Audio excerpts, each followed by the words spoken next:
Junior NTR ఇంట్లో 2,00,00,000 విలువ చేసే కుక్కుందట. 2 పులులతో సమానం. మనిషి కనిపిస్తే మాత్రం ఇక అంతే అంటున్నారు. సో, ఒక రాక్‌ఫిల్లర్ అనేటివి రాక్‌విల్లర్ అలాగే అమెరికన్ బుల్‌డాగ్ లాంటి 2 ప్రధానమైనటువంటి బ్రీడ్స్ ఎన్టీఆర్ ఇంట్లో ఉన్నాయట.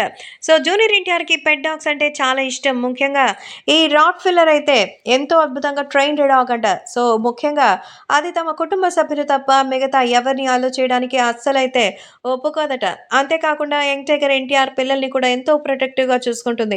తమ ప్రాణం సైతం ఇవ్వడానికి సైతం ఈ డాగ్ జాతికి చెందినటువంటివి మరి ఎంతగానో మరి సహాయంగా ఉంటాయని, అలాగే ఓనర్‌కి ఎంత ప్రొటెక్టివ్‌గా ఉంటాయి అంటే 2 పులులతో సమానంగా ఫైట్ చేయగలుగుతుందట మరి ఈ రాట్‌విల్లర్.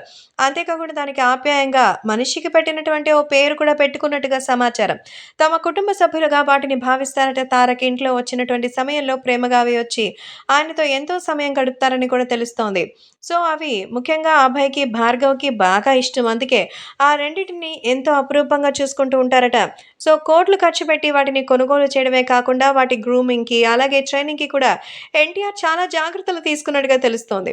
సో, చాలామంది పెట్ డాగ్స్ అంటే చాలా క్యూట్‌గా ఉండడానికో, స్టైలిష్‌గా ఉండడానికో ప్రిఫర్ చేస్తారు. కానీ తారక్ మాత్రం తన పిల్లలు, కుటుంబాన్ని ప్రొటెక్టివ్‌గా ఉంచడం కోసమే వాటిని ఎంతో అపురూపంగా కుటుంబ సభ్యులుగా తమకు గార్డియన్‌గా అయితే పెట్టుకున్నారట.